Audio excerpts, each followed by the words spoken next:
Marhaba bikoum, bienvenue à toutes et à tous. C'est un plaisir pour moi d'être en votre compagnie et de vous servir avec ces différents sujets de sensibilisation, de santé, de développement.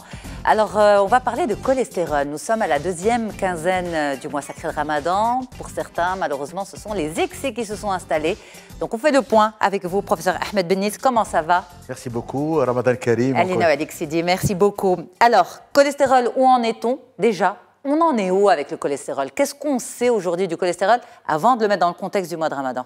Nous avons toutes les preuves scientifiques aujourd'hui que le cholestérol est néfaste quand il s'élève, quand il dépasse une certaine norme pour la santé.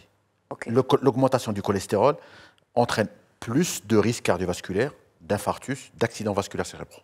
Le cholestérol fait partie des facteurs de risque cardiovasculaire majeurs. Hypertension, diabète et tabac. Et il y a une chose qui, toutes les études scientifiques sont d'accord là-dessus. Plus on baisse le cholestérol, en particulier le mauvais cholestérol, plus on diminue le risque cardiovasculaire. Deuxième notion intéressante, c'est que plus on s'expose dans sa vie au cholestérol, plus le risque augmente. C'est-à-dire que si on a un taux du cholestérol élevé dans le sang, en particulier le mauvais cholestérol, plus précoce sera l'atteinte cardiovasculaire. Alors une question, quand vous dites particulièrement le mauvais cholestérol, ça veut dire qu'on n'exclut pas non plus le bon cholestérol. Parce que qu'est-ce qui se passe? On sait qu'il y a le bon cholestérol et le mauvais cholestérol. On va peut-être rappeler à nos téléspectateurs les sources du bon et du mauvais. Mais en même temps, il ne faut pas d'excès dans le mauvais. C'est ça? Alors, le cholestérol est une substance grasse indispensable à la vie. Elle participe à la fabrication de vitamines, la vitamine D, au fonctionnement d'un certain nombre de cellules dans l'organisme.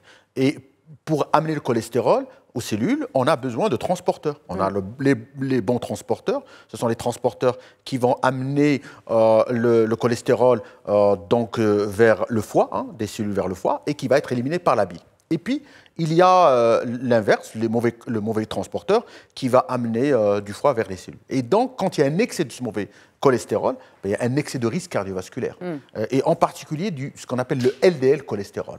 Donc, pour avoir les choses mnémotechniques, HDL, c'est le bon cholestérol, et LDL, c'est le mauvais cholestérol. Nous avons besoin d'une alimentation équilibrée. Mais ce n'est pas la source. Il y a deux sources. Il y a la source d'alimentation, il y a aussi notre fabrication du cholestérol. Donc, le corps humain le fabrique? L'organisme le fabrique? C'est pas forcément... Est-ce qu'on mange frit ou bien est-ce qu'on mange végétal? Vous pouvez être mince. OK. Vous pouvez être mince, vous ne fumez pas et vous faites de l'activité physique et vous pouvez avoir du cholestérol. Pourquoi? Parce que c'est génétiquement déterminé. Il y a de la génétique qui est déterminée. Et aujourd'hui, on a beaucoup de pistes qui montrent qu'il y a des personnes qui sont bien nées, qui ont des gènes parfaits et qui donnent un LDL cholestérol, un mauvais cholestérol très bas. Ces personnes, le risque de faire un infarctus à 60 ans, 80 ans est très bas. Okay. Inversement, il y a des personnes, en particulier les hypercholestérolémies familiales, ou d'autres qui ont des hypercholestérolémies. Ça ne se voit pas à l'extérieur. Ce n'est pas forcément une famille de personnes en surpoids. Ce n'est pas une famille. Alors, c'est des personnes qui vont malheureusement avoir du cholestérol mauvais très tôt dans la vie et qui vont avoir malheureusement précocement des atteintes cardiaques, des atteintes vasculaires cérébrales. OK. Donc, dans ce cas-là, est-ce qu'on peut faire de la prévention, professeur? Oui, on peut faire de la prévention parce qu'il y a deux sources. Il y a ce qui est génétique. Ça, on en parlera après, parce qu'il y a des traitements aujourd'hui qui s'attaquent à cette piste-là. Et puis, il y a notre alimentation. Et bien sûr, si on a une alimentation très grasse, une alimentation de fruits, une alimentation où on prend trop de calories, une alimentation où on fait très peu de sport, où on passe son temps à prendre une alimentation riche en graisse animale, riche en graisse cachée, par exemple dans la charcuterie, dans les pâtisseries, dans tout ça, ou des œufs en grande quantité, ou de l'huile non saturée. Tout ça, ce sont des facteurs qui vont contribuer à augmenter le mauvais cholestérol. Donc, on peut agir sur le cholestérol de différentes façons, par notre alimentation, en privilégiant une alimentation qui va privilégier, on va dire, tout ce qui est alimentation, salade, légumes et fruits, qui va éviter tout ce qui est frit, qui va éviter tout ce qui est caché, tout ce qui est graisse cachée. Donc tout ça, c'est important. Transformer, raffiner. Et puis, on va surveiller son poids, on va faire de l'exercice physique. Tout ça, ce sont des moyens pour lesquels on va combattre le cholestérol. Alors justement, beaucoup de personnes se disent très bien, le bon cholestérol, je peux le trouver notamment dans notre huile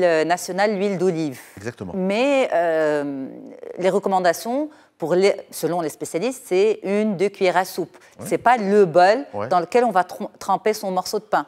Exactement. Alors aujourd'hui, nous avons des recommandations par rapport aux chiffres du cholestérol. Alors quand quelqu'un a fait un accident cardiaque, on doit baisser le mauvais cholestérol à 0,5. Vous imaginez, 0,5, c'est vraiment très très bas. 0,5 grammes par litre. Ok, voilà. Et ça veut dire quoi? Combien par jour, par exemple? C'est-à-dire en alimentation. Oui. Mais ça, parfois, on ne peut pas atteindre ça par l'alimentation. Quand on a fait déjà un accident cardiaque, on est obligé de donner des médicaments qui vont baisser le En plus d'un régime strict. En plus d'un régime strict. Et ce régime doit privilégier tout ce qui est salade, légumes et fruits. Il doit éviter obligatoirement les graisses animales, la viande, tout ce qui est frit, tout ce qui est... Les graisses végétales. Les graisses végétales sont bonnes pour la santé. Mais en excès. Alors, justement, les graisses végétales sont bonnes pour la santé, mais est-ce qu'il y a un risque d'excès?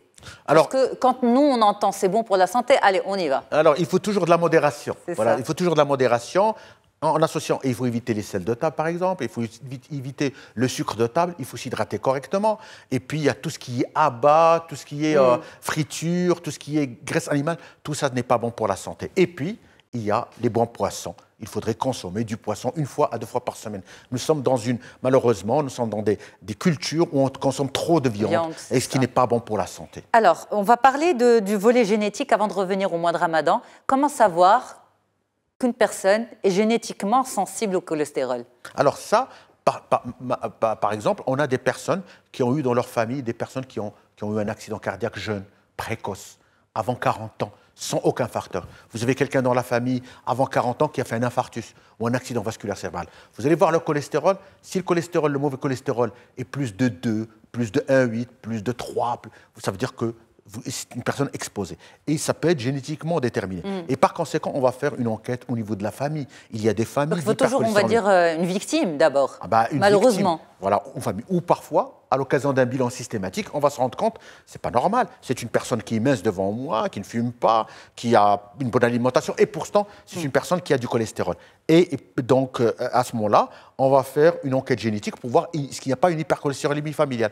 Ailleurs, on peut avoir des personnes qui ont fait un infarctus très jeune, ou un accident vasculaire jeune, à 25 ans, 30 ans, malheureusement, ça existe. Ce n'est pas tous les jours.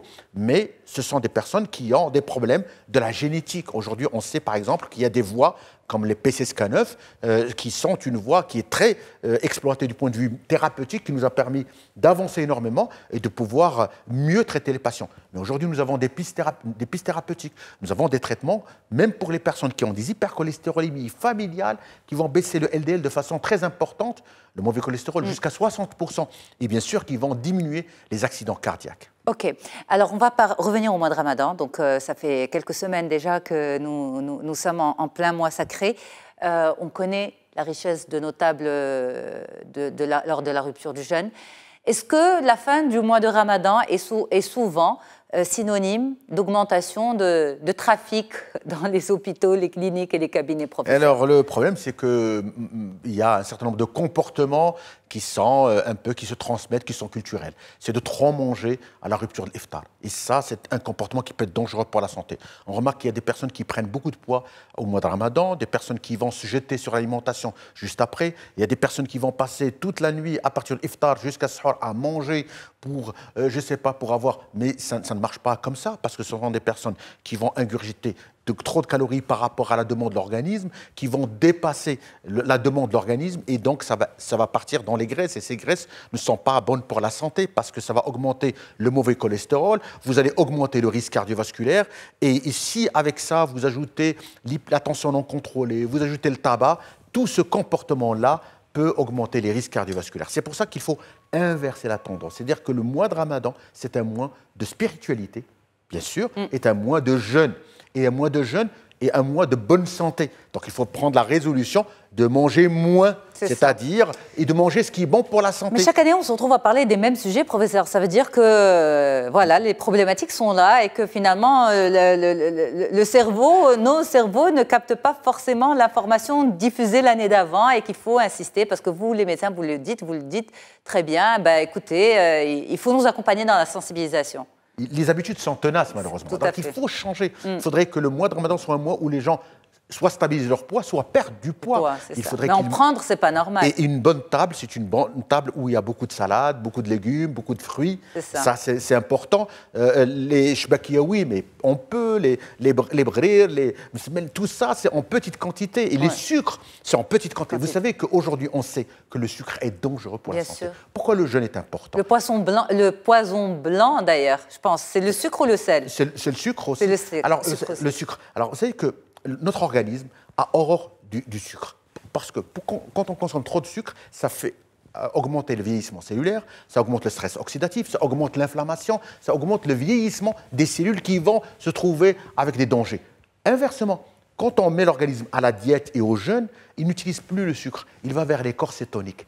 Et ça, c'est une formule magique pour rajeunir et diminuer d'âge. Et aujourd'hui, nous avons toute une médecine anti-âge et anti-vieillissement cellulaire. Et le jeûne en fait partie. Mais un jeûne réfléchi et un jeûne médical. Absolument. Alors, justement, rapidement, en 1 minute, professeur, comment rester vigilant à son organisme? Comment savoir que, voilà, fin de Ramadan, attention, est-ce que ce que je ressens, c'est synonyme d'une augmentation de mon cholestérol? Alors, tout d'abord, à partir de 40 ans, il faut connaître son taux de cholestérol. À partir de 40 ans. Cholestérol, tension artérielle, glycémie, poids. Ça, c'est 2 choses importantes. Et puis, à la fin de Ramadan, il faut faire le bilan. Si on n'a pas pris de poids, si on se sent bien, si on n'a pas de symptômes, et si on a un bon équilibre dans notre organisme, c'est bon. On a une bonne alimentation et on prend soin. Et si on a arrêté de fumer, tout ça, c'est bon. Mais si à la fin du mois de Ramadan, on a pris 5 kilos, on ne se sent pas bien, on a des vertiges, des douleurs à la poitrine, des palpitations, un essoufflement, et notre glycémie s'est élevée, le diabète s'est déséquilibré, notre cholestérol s'est élevé, ça, c'est problématique. Mais par exemple, l'hypertension, on dit que c'est le tueur silencieux. Le cholestérol aussi? C'est un vrai tueur silencieux. Silencieux aussi. Les deux. Et vous savez que quand on baisse le cholestérol, ça je l'ai dit, quand on baisse la tension artérielle, on baisse le risque cardiovasculaire. Une grande partie, 80% des accidents cardiaques, on peut les éviter par notre comportement, en contrôlant notre tension artérielle et en luttant contre le mauvais cholestérol. Ben voilà, on va dire que c'est le mot de la fin. Merci professeur, merci beaucoup professeur Ahmed Bennis. Restez avec moi pour la suite, on va parler des 10 cachés. Vous savez, c'est dysgraphie, dysorthographie, dyslexie, etc. Certaines sont évidentes, certaines sautent aux yeux, mais d'autres sont beaucoup plus cachées, beaucoup plus compliquées à diagnostiquer. J'en parle dans un petit moment avec Sarah Hay. Restez, c'est tout de suite.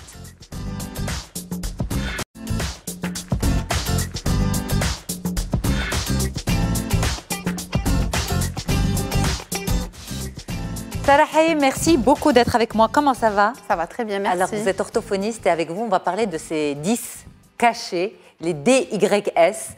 Pourquoi? Parce que souvent, quand on parle de dyslexie, de dysorthographie, dyscalculie, etc., on a l'impression que c'est évident. Soit l'enfant parle bien ou ne parle pas bien, lit bien ou ne lit pas bien, écrit bien ou n'écrit pas bien, compte bien ou ne compte pas bien, alors que ce n'est pas toujours évident. Exactement. Certains 10 peuvent être cachés, camouflés.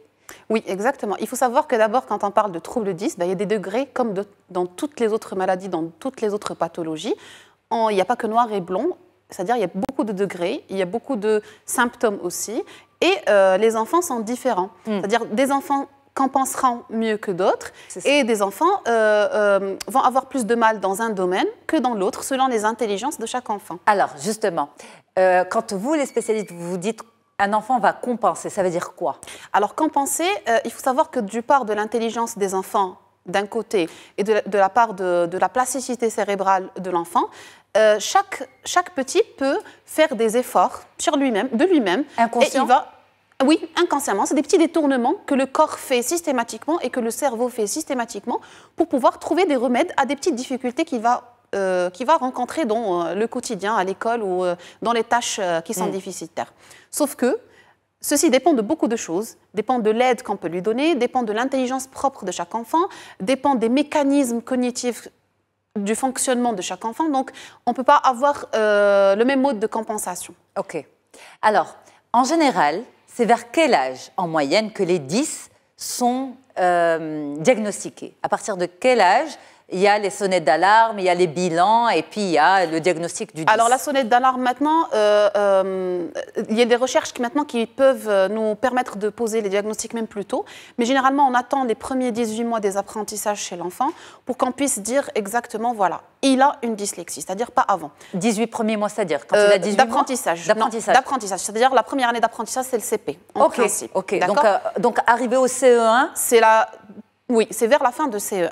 Voilà, ok. Mais il y a des enfants où on les voit, on dit, voilà, ça c'est un enfant qui a des symptômes d'une dyslexie, même à partir du CP. Mais vous parlez de la dyslexie, mais ce n'est pas la seule... Oui, ce n'est pas la seule. C'est-à-dire que là, on parle de dyslexie, dysorthographie, on parle de dysgraphie aussi. Donc, il y a beaucoup de symptômes. Mais à partir du CP, on voit beaucoup de symptômes. On peut s'alarmer à partir du CP.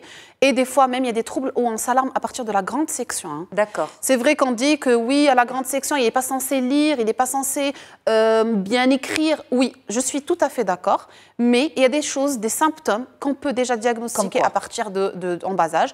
Comme par exemple pour les troubles, tout ce qui est moteur, pour la dyspraxie, pour la dysgraphie, c'est des enfants déjà en grande section qui va totalement refuser de tenir un crayon. D'accord. Un enfant en grande section est censé faire du gribouillage, du dessin, du premier dessin, les premiers pas de l'écriture sont faits en grande section. Si l'enfant n'arrive pas à tenir le stylo ou bien fait un refus devant l'outil scripteur, il faut se poser des questions. Si c'est un enfant déjà à partir de la moyenne section, la grande section CP, c'est un enfant qui tombe beaucoup, qui est très maladroit, il n'arrive pas à faire de la bicyclette, ni de la trottinette, ni à courir, on peut éventuellement douter d'une dyspraxie parce qu'un enfant... La dyspraxie, c'est le trouble de la coordination motrice. Ok. D'accord ? C'est des enfants qui ne pourront pas utiliser le ciseau, la fourchette, on ne peut pas l'aborder, la cuillère, on ne peut pas manger avec. C'est beaucoup de degrés aussi et c'est beaucoup de types aussi. Donc, on ne va pas s'étendre sur ça. Bien sûr. Mais c'est juste pour vous dire qu'on peut s'alarmer déjà. Déjà, c'est ça. Et généralement, on a des parents qui arrivent, même à 5 ans, 6 ans, ils vous disent « Oui, mais mon enfant, il n'arrive pas à faire ça. Je vois que ça, c'est différent. Je l'ai vu, je l'ai observé par rapport à son frère, même si on n'aime pas quand on compare. Mais il y a beaucoup de symptômes qu'on peut apercevoir quand on observe l'enfant déjà en bas âge. Ok. À quel moment on dit que finalement, le 10 est passé inaperçu jusqu'au jour où, eh bien, finalement, il a fallu faire un... Alors, je vais vous parler d'après mon expérience. Ok. C'est que, généralement, c'est des enfants qui vont venir à partir de la 6e. Au collège. Première année, voilà. 6e, quand on est dans... ça dépend du système, en fait. C'est soit la dernière année de primaire, généralement, c'est à partir du collège. Okay. C'est des enfants qui vont atterrir, qui n'ont jamais allé voir un professionnel avant et qui vont atterrir parce qu'il y a des notes qui vont trop baisser. Tout à coup, ou bien d'une année à une autre, on voit qu'il y a une grande différence. Donc, on se pose la question, on fait le bilan, on trouve que... Mais pardon, Sarah, justement, pour beaucoup de parents, l'année de la 6e est une année d'adaptation. Donc, certains parents se disent, bon, est-ce que... Dans le système... étranger. Étranger, ok. Pour ne pas citer. Pour ne citer, bien sûr. Parce que les parents se disent, oui, c'est une année particulière, c'est un changement d'établissement, c'est un changement de rythme, il y a plus d'enseignants, il y a plus de matière. Oui, dans ce cas, oui. Oui, dans ce cas, il faut laisser un peu de temps d'adaptation, effectivement. C'est-à-dire que c'est pas en abordant la 6e, premier mois, deuxième mois, qu'on va dire, il a du mal. Non. C'est-à-dire qu'il faut attendre. Déjà, les plaintes, généralement, c'est après le premier trimestre qu'on va les recevoir. Mais ça, c'est dans les types missions et autres écoles étrangères. Dans le système marocain, la 6e, c'est la dernière année de primaire. Oui. Donc, il n'y a pas de changement. Donc, il n'y a pas de changement, absolument. Alors, nous, pour ne pas trop rentrer dans les détails, dans les quiproquos, on va parler des enfants à partir du collège-lycée. C'est ça. C'est des enfants qui vont venir où il y a une différence énorme entre le primaire et le collège. D'une année à une autre, il y a une grande différence. On va trouver que l'enfant commence à avoir beaucoup de mal, commence à trop se fatiguer ou carrément commence à refuser le travail scolaire. À stresser aussi. Pourquoi ? Parce qu'il a fait d'énormes efforts. Et il a essayé de compenser pendant les 6 premières années de primaire. Et à partir d'un certain temps, l'exigence scolaire augmente, la difficulté scolaire augmente, et donc l'enfant se retrouve désarmé, fatigué, désarmé. Il a essayé de faire de son mieux, il a caché ses difficultés pendant les 6 premières années. Consciemment ou inconsciemment ? Inconsciemment. Inconsciemment. Inconsciemment. C'est-à-dire que même lui, il ne s'en rendait pas compte. C'est un processus cognitif et neurologique qui se fait automatiquement. Vous savez, le corps est fait pour compenser. Quand on a mal à une jambe, l'autre jambe compense systématiquement. C'est comme ça que le corps humain est fait. Le système neurologique est fait comme ça. Le système cognitif, c'est pareil. C'est d'ailleurs sur ça que repose notre rééducation orthophonique. C'est qu'on essaye de faire cette compensation qu'il y a des enfants arrivent à faire tout seuls. On apprend aux enfants à le faire. C'est-à-dire, nous, on ne guérit pas. On n'est pas des guérisseurs, on est des rééducateurs. Et le rééducateur fait qu'on essaie de trouver des systèmes de compensation, des petites astuces qui vont diminuer l'effet de fatigabilité, qui vont diminuer l'énergie que va fournir cet enfant. Mais un enfant avec un trouble 10 est dyslexique et restera dyslexique ou dysorthographique ou dyspraxique ou dysgraphique. Donc, quel que soit le trouble 10. Il restera là. Alors, une question quand même. J'essaie de me mettre à la place de ses parents avec un ado, collège, lycée. Donc, les notes baissent. Est-ce que les parents vont penser à un trouble 10 ou vont penser à une adolescence qui se passe mal? Est-ce qu'on risque pas de passer à côté de... Ils ne pensent pas au trouble 10. Oui, parce que les parents Sauf dans les cas où l'école alerte. C'est ça. D'accord? Quand on est dans des écoles qui sont alarmées, ou bien avec un prof qui est alarmé, qui est connaisseur, il y a des petites choses qui vont faire la différence. Mais généralement, c'est un enfant qui ne veut pas travailler, c'est un enfant paresseux, c'est un enfant qui est trop gâté, qui ne veut pas fournir aucun effort, et donc du coup, c'est pour ça qu'il se sent dépassé. Ou bien c'est la puberté, c'est la préadolescence, il est toute la journée sur les réseaux sociaux, il est super méga compétent dans les jeux et quand il s'agit d'aller faire des calculs ou autre chose, là il se plante, il n'y a pas de raison, il est très intelligent, je le vois, je sais qu'il peut faire très très bien, mais il n'arrive pas à le faire, il ne veut pas le faire. Donc généralement c'est ça. Donc l'enfant va passer encore 2 ou 3 années en train de tourner dans les soutiens scolaires ou bien à rentrer en confrontation avec les parents, dans la dynamique familiale va se perturber, c'est un enfant qui va se replier encore plus sur lui et même le mal qu'il va ressentir en classe, il ne va pas l'extérioriser. C'est ça, parce que justement, il rentre dans une autre spirale de conflit. Exactement, et il faut savoir que ces enfants, miraculeusement, ou je ne sais pas par quel miracle en fait, une fois ils sont en rééducation, une fois ils sont en bilan orthophonique, alors vu que la première question, moi j'adresse toujours la question à l'adolescent, est-ce que tu ressens la difficulté? Est-ce que tu sens ce que maman a rapporté dans le premier abord, dans l'entretien? Est-ce que c'est vrai ce qu'elle dit? Ben, il confirme. Et il donne encore plus d'éléments pertinents que ce que maman a donné pendant l'entretien. Il dit, je me fatigue, je me déconnecte. Au bout de 30-45 minutes avec le prof ou 1 heure, je sens qu'il parle, c'est du chinois pour moi. C'est de la fatigabilité, c'est la baisse de la tension, c'est la baisse de la concentration, c'est l'effort qu'il essaye de fournir pendant les 45 minutes qui va faire qu'il va lâcher après.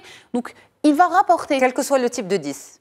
Généralement, la fatigabilité est là. Pourquoi? Parce que quand on parle d'un enfant qui a un trouble spécifique, donc là, on ne va pas dire 10, on va dire un trouble spécifique du langage écrit, c'est un enfant qui va faire un double effort pour essayer de rattraper ce mécanisme qui est déficitaire. C'est quelque chose qui est troublé, qui va essayer de rattraper. Donc l'énergie est là. Donc l'énergie est là. Le mécanisme de fatigabilité, il vient d'où? C'est du double effort, du triple effort. Donc lui, il essaye de faire, il essaye de compenser, il essaye de faire de son mieux. Mais il ne peut pas y arriver. Il y a des petits mécanismes, il y a des petites compensations. Il a besoin d'aide. Il n'y a que les spécialistes qui peuvent rapporter de l'aide. Ce n'est pas au niveau du soutien scolaire parce que ce n'est pas un enfant qui a un problème d'intelligence et on va lui faire répéter la leçon. Ce n'est pas ça le problème. Le problème, c'est qu'il y a des mécanismes au-delà du cours, au-delà de la leçon, qui sont perturbés, qui sont troublés, qui vont faire que l'enfant n'arrive pas. Alors justement, quand cet enfant est au collège ou au lycée, qu'il a déjà beaucoup d'efforts à fournir et qu'en plus de ça, il y a une rééducation en parallèle, ça aussi, c'est très problématique. C'est pas évident. C'est très problématique de la façon à ce que on n'arrive plus à placer nos séances de rééducation avec le planning l'emploi du temps, tout à fait. Que les adolescents ont, surtout au lycée. C'est très compliqué au lycée, encore plus dans le collège. Donc, c'est très compliqué de mettre en place de la rééducation. Des fois, on dit aux parents au moins une séance par semaine, au moins une séance par 15 jours. C'est-à-dire qu'on essaye, nous, d'être dans la compréhension, de diminuer. Il y a des écoles qui sont dans la compréhension, qui nous permettent de prendre sur le temps scolaire. Ça, c'est possible. Quand on dépose un dossier avec un bilan où il y a un diagnostic, on peut le prendre sur un temps scolaire. Mais quel temps scolaire Est-ce qu'on peut juger physique en général, c'est ça. Mais c'est le seul moment où l'enfant va se défouler pendant la journée. Donc si on lui prend, avant on le faisait, mais l'enfant se sent puni. Il vient comme s'il est puni. Des fois on les prend entre midi et 2. Après en fin de journée c'est trop compliqué, ils sont trop fatigués. Les samedis matins on ne peut pas prendre tout le monde. Donc ça devient trop compliqué. Oui, complètement. Et ça c'est vraiment parmi les choses qui... Mais en général, quand la prise en charge est bien, efficace, il faut combien de temps, plus ou moins? Je ne peux pas savoir. C'est parmi les questions où on ne répond jamais et je ne peux jamais répondre à ça parce que c'est du cas par cas. C'est entre Vraiment, 10 ne séances sait pas. et 100 séances. 10 séances, c'est rien pour nous. C'est rien, c'est pas En matière de troubles spécifiques, je le dis aux parents, quand vous dites on a fait 10 séances, pour nous, c'est rien du tout. Parce que les 3, 4, 5 premières séances, c'est des temps d'adaptation. L'enfant se met dans le bain de qu'est-ce que c'est qu'une rééducation. Donc il faut beaucoup de patience. Et les cerveaux sont différents. C'est ça. C'est des enfants. Merci beaucoup, Sarahi. Merci infiniment pour toutes ces explications. Un grand merci à toute l'équipe qui m'a accompagnée en régie. À très vite. Au revoir.